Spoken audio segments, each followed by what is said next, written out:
are now going to talk about Julian Assange, who faces extradition. Now, those extradition proceedings are obviously in motion, but at the same time, there is a so-called Belmar tribunal, which is putting the United States instead on trial for the crimes committed in another so-called war, the war on terror. Now, we're joined by the brilliant philosopher Srecko Horvat. So, thank you, Horvat. So, thank you so much for joining us, Srecko. Really, really appreciate it. How you doing? Hi, Owen. I'm really glad to be here with you. Even if the topic is a bit dire, but I think it's very important to talk about it just before the extradition hearing on Wednesday and Thursday. Yeah, I mean, to be honest, anything we talk about right now is pretty bleak because that's the world we're stuck with, unfortunately, for now. Do you just want to explain to people exactly where things stand? So a lot of people obviously might have been following on and off this saga, but just a kind of basic summary. What is the plight Julian Assange currently faces? You know, what's the case? And where do things stand with the extradition proceedings? Mm-hmm. Well, I mean, what is important to say is that this is not new. I mean, this case has been dragging on for almost more than 10 years. Julian Assange has been entrapped at the Ecuadorian embassy in London for more than 7 years. You have all seen the images, how the police was dragging him out of the embassy. And what basically happened, I think, is really a scandal, which is an embarrassment for the United Kingdom, I would say. It's an embarrassment for Ecuador, of course, who gave him the political asylum at the very beginning, but it's also an embarrassment for the UK, where you actually have CIA, a secret service from the United States, intervening into your sovereignty, intervening into your soil, basically kidnapping a journalist and putting him in a prison, Belmarsh prison, which is in London. He's there already for more than 2.5 years. What is happening now is that the United States is going to appeal, which is happening on Wednesday and Thursday, and they basically want a publisher, a journalist, for 175 years. 175 years in prison, in a high security prison in the United States. I think this is a matter which concerns all of us. I'm not a journalist. I'm also not a whistleblower, but I became active in this case because I saw that this is something which will have consequences. Well, not on the future. It already has consequences on free speech, on democracy, on what we can actually publish, what we can say. And it's a scandal that a man who didn't commit any crime, but he actually revealed the war crimes in Afghanistan, in Iraq, surveillance programs by the CIA, that this courageous publisher is put on trial, while the United States, Washington, United Kingdom, Ecuador, Sweden are not put on trial for their crimes. And this is why we founded the Belmarsh Tribunal, which actually happened 2 days ago in Westminster at Church House, influenced by the famous Arthur Russell Tribunal. So let's talk a bit about the Belmarsh Tribunal. So what is the kind of, you know, what were the kind of focus? What were the kind of issues that it raised in terms of the crimes committed in the 20 years since the so-called war on terror was announced, almost exactly 20 years ago? Yeah, for us at the Progressive International, who organized this event, it was very important to gather physically, because I guess, okay, we are now over the screens again, and everyone is quite fed up with the digitalization of all social relations. And for us, it was important to gather physically at a historical place where where the Parliament of the United Kingdom was having its meetings during World War II, and to gather people who were in one or the other way involved in the case, or who are experts, lawyers, politicians. We had, for instance, Tariq Ali, who was an original member of the Bertrand Russell Tribunal, who traveled to Vietnam to investigate the crimes of the United States in Vietnam. We had Daniel Ellsberg, who in 1971, I know that previously in the context of the war on drugs, you were speaking about Nixon. So we had this historic figure, historic whistleblower, Daniel Ellsberg, with us as well. Edward Snowden, Jeremy Corbyn, many people gathered 2 days ago, and in the next days we are going to publish the verdicts and the findings of the Belmarsh Tribunal. But I can tell you already now that the findings paint a much dire picture that I think the broader audience could imagine. And this is crimes which were committed by the United States, but also by the United Kingdom. and their allies. These are war crimes, killings of civilians and journalists, which was revealed by WikiLeaks in the collateral murder video or in the Afghan and Iraq war logs, rendition, torture, spying of CIA. We had people at the tribunal who witnessed that when they were visiting the Ecuadorian embassy, well, you know where it is, just opposite to Herods, in the midst of a British civilization.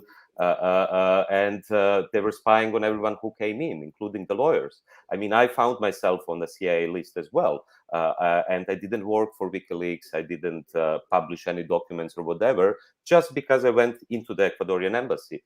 So you can see that this case on so many levels is an embarrassment for United Kingdom. Especially recently, 1 week ago, it was revealed that the CIA had a plan to either kidnap or kill Julian Assange.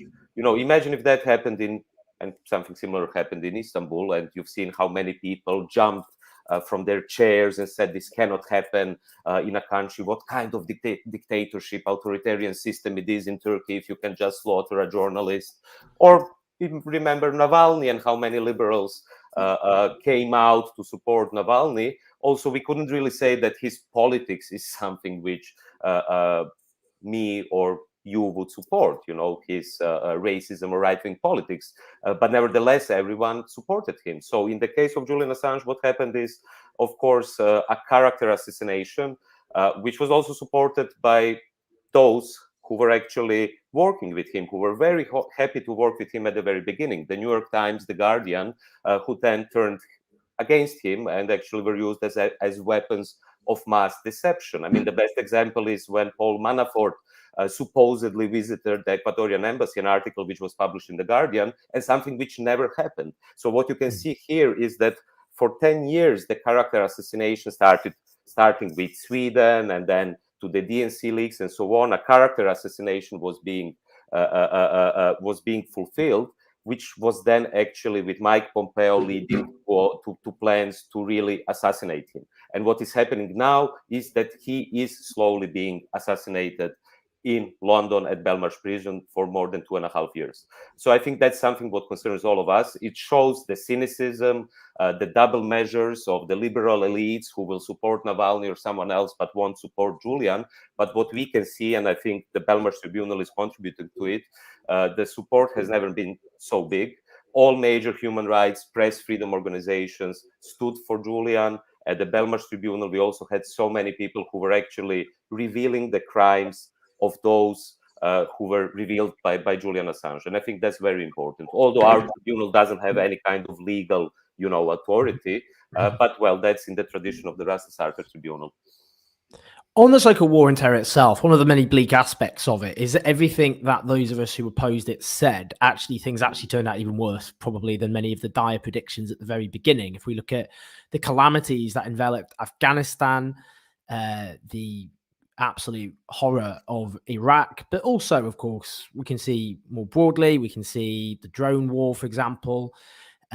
We can see, Libya technically wasn't, I suppose, under the aegis of the war on terror, but it was another catastrophic Western war, which caused calamitous, again, consequences in Libya. So all these interventions, to call them, use that slightly clinical term, have been a calamitous failure on their own terms and in terms of human consequences.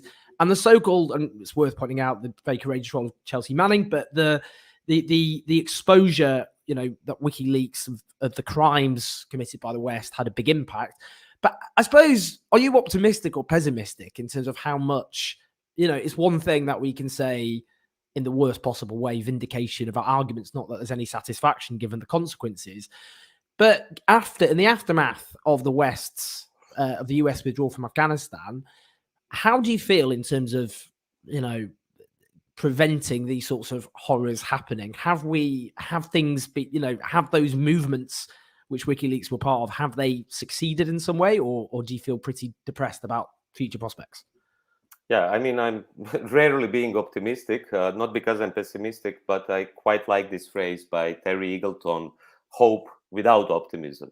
I think we definitely need to hope that things will get better, but we also have to prepare that they will get much worse. I mean, I'm glad that you mentioned the drone warfare, because there is currently in solitary confinement in a high security prison in the United States a very courageous whistleblower called Daniel Hale. And at the Belmarsh Tribunal, we had the director of forensic architecture, Eyal Weizman, talking about the drone warfare in Palestine and other places. And this is a big topic. And it's also very sad that such a person as Julian Assange is imprisoned, that he's silenced, because I will just remind you of the book, which was published in 2014, I think, but it was written, or the event on which the book was formed happened exactly 10 years ago, when the Arab Spring was happening, when there was hope that in these parts of the world social movements could take over and so on. 10 years later, of course, there's not much hope anymore. And the name of the book is When Google Met WikiLeaks.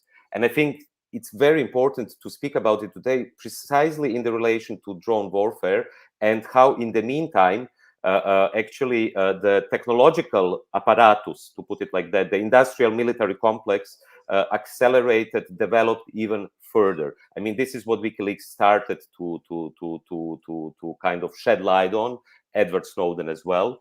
But nowadays, and then CIA, of course, I think the biggest embarrassment for the CIA, and why Mike Pompeo really wanted to kill Julian Assange, which is now revealed, the biggest embarrassment for the CIA was the so-called Vault 7 revelations by WikiLeaks, which revealed this massive surveillance program by the CIA.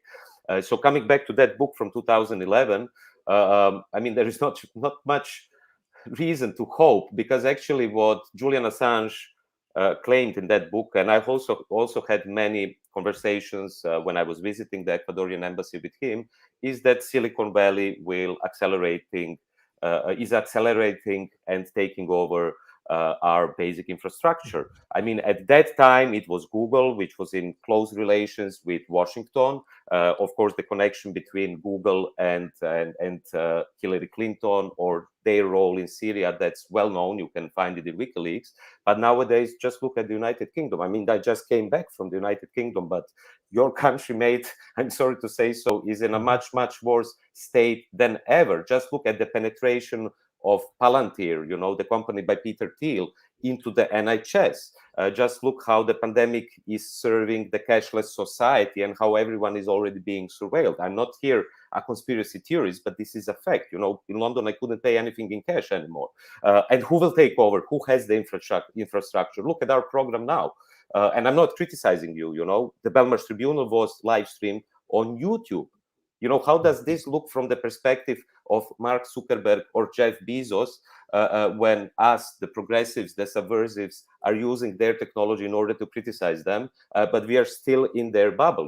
We are using the presuppositions which they have laid down, for us. And Julian Assange was constantly speaking about it. I remember, for instance, I think that was 6 years ago at the Ecuadorian embassy, we had a very long conversation, which lasted very long. That was before the CIA started to spy on the embassy, before Ecuador cut down the internet. So the situation was still kind of, we could have intellectual conversations. He was following the news and so on. And basically his main point was that the main source of future profit for Silicon Valley, he said that 5 or 6 years ago, is transport. And look today, when you have, on the one hand, the images of Jeff Bezos or Elon Musk, going into the privatization of space, of course, heavily state-funded, like always, like the invention of the internet. And then you have venture capitalists taking over. Or look at Uber, or look at Amazon. It is all about transport. And Silicon Valley is now going there. So what I really miss is Julian's voice on technology. I think this is really crucial to speak about the war on terror in terms of technology, because also what Edward Snowden revealed is this massive surveillance program. But nowadays, with the pandemic, I think the situation is much, much worse. And in that sense, I don't have much optimism, just hope without optimism. A slightly bleak point to end, unfortunately, but nonetheless, it's okay. It is what it is. But nonetheless, Srecko, such an honor to have had you and so eloquently explained the current situation. It's been Yeah, eloquently in my Balkan English, but I hope your viewers won't mind. Yeah. I think it's no, your English was more than clear, but we really appreciate it, and do check out Srecko's brilliant work, brilliant philosopher, and thank you so much, and enjoy the rest of your Sunday. Thanks so much for joining us. Yeah, you too. Everyone should enjoy Sunday a bit.